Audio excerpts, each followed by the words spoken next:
Hey friends, I was thinking about this story and it kind of touched close to home because it's about marriage. And I was thinking about my wife and I's relationship, and it's in the small things that you can tell, how much somebody loves you.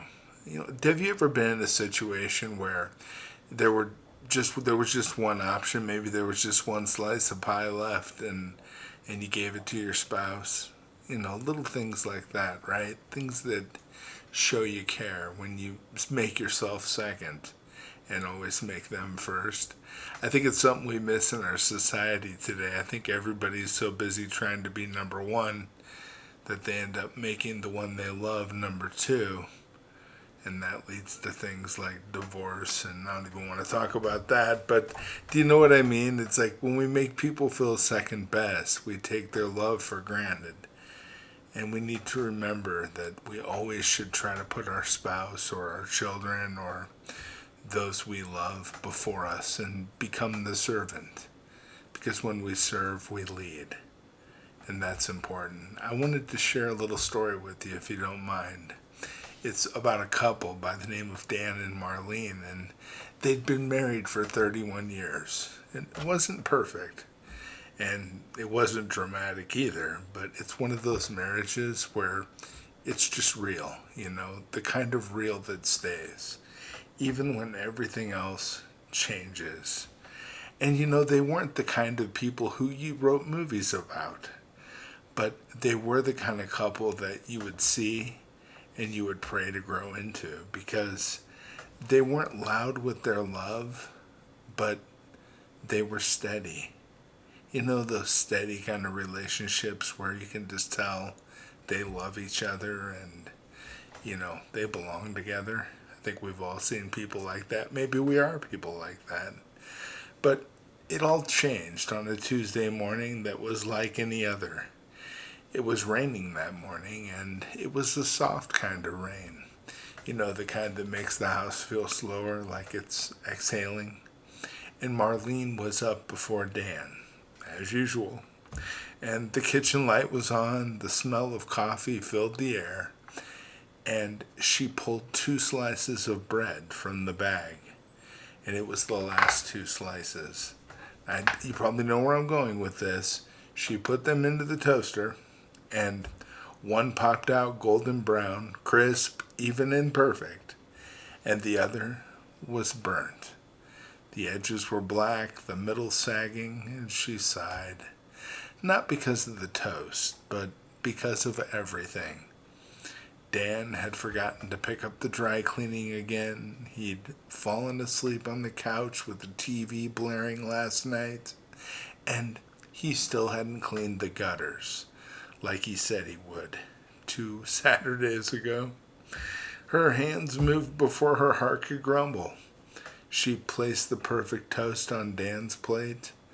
The burned one she slid under her own. She poured his coffee just right. One sugar, one creamer, and brought it to the table. Well, Dan walked in, his hair's a mess, wearing the same threadbare flannel he had worn for the last day. Morning, he said, kissing her cheek, and he didn't notice the toast. He never really did. And that's when something in Marlene's spirit whispered, "You've been giving him the better piece for years." And it was true. She had. She gave him the last slice of pie every Thanksgiving. She stayed quiet when he retold the same corny fishing story for the fourth time at dinner. She picked her words carefully when they argued. Not to win, but to keep the peace. And he had his ways too. He filled up her gas tank without being asked. He made sure the coffee pot was ready to go the night before, because he knew that she would need it first. He rubbed her shoulders when her arthritis flared up, even when his hands were sore from yard work. They were quiet sacrifices, unnoticed gifts, but together They had formed a life of love.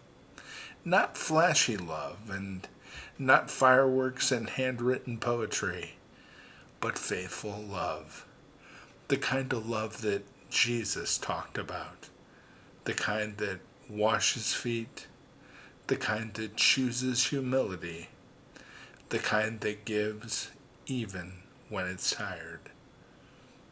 And as Marlene sat there chewing the burnt toast, in silence something stirred in her, and tears pricked her eyes. Not because of sadness, but because of gratitude. No, really, because this is what real marriage is. Real marriage is not an Instagram story. It's not always sexy or smooth. It's choosing someone again and again, even when it's hard. It's laying down your rights to love someone better. It's surrender. It's service. It's sacred. Because this wasn't about toast. This was about Jesus.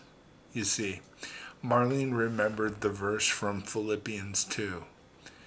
Do nothing out of selfish ambition.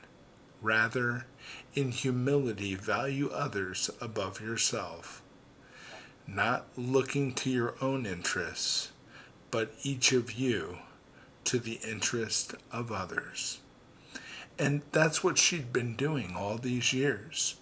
Maybe not perfectly and not always cheerfully, but faithfully. And so had Dan. Every burnt toast moment was a tiny echo of the gospel. It's the kind of love that says, I see your flaws, I feel my frustration, but I'm choosing grace. And you know, it's a lesson for us all. Maybe you're married, maybe you're just dating, maybe you're somewhere in the middle trying to figure out what love really means. Well, let me tell you what real love looks like. It looks like waking up every morning and saying, I'll take the burnt toast today, even if they never notice. Not because they earned it, but because Jesus already showed us how. He gave his best when we gave him our worst. He served, he stayed, he sacrificed. And every time we do that for our spouse, not for applause, but for love, we step into the heart of Christ. So here's the takeaway. Don't chase perfect. Chase faithful. Don't wait for grand gestures. Look for the sacred in the small. And tomorrow morning, when the toast burns and the coffee's lukewarm and your spouse forgets again to take out the trash, choose the better piece for them. Not because it's fair, but because it's Christ-like. And that's what makes a marriage holy. If this story touched your heart today, please share it with someone who needs the reminder. I think a lot of marriages in America today, or in the world today, need this reminder that love isn't always loud. Sometimes it's just one quiet slice at a time. God bless you, my friends.